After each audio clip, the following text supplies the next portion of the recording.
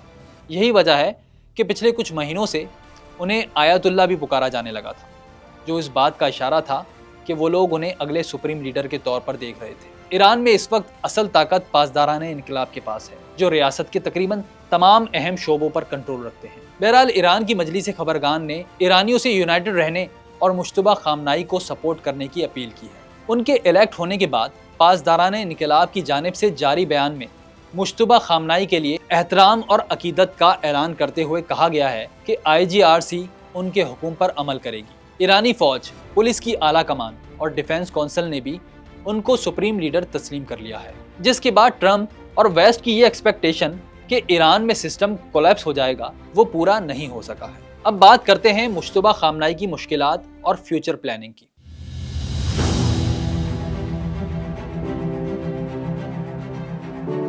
ایران کے نئے supreme leader کو بے شمار چیلنجز کا سامنا ہے، جن میں سب سے واضح ان کی اپنی سیکیورٹی کا مسئلہ ہے۔ ان کی زندگی کو بہت خطرات ہیں۔ امریکہ اور اسرائیل نے کھلے عام کہا ہے کہ وہ مشتبہ خامنائی کو نشانہ بنائیں گے۔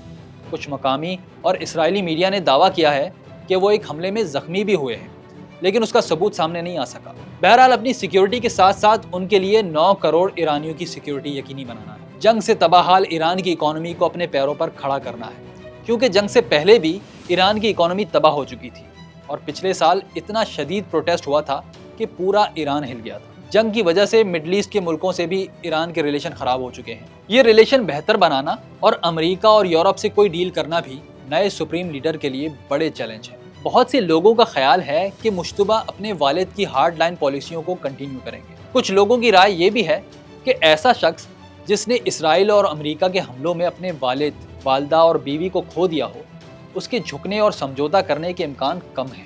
آپ کا ایران کے نئے سپریم لیڈر مشتبہ خامنائی کے بارے میں کیا خیال ہے؟ اور کیا آپ سمجھتے ہیں کہ وہ ایران کو مشکلات سے نکال پائیں گے؟ ہمیں کامنٹ میں ضرور بتائیے۔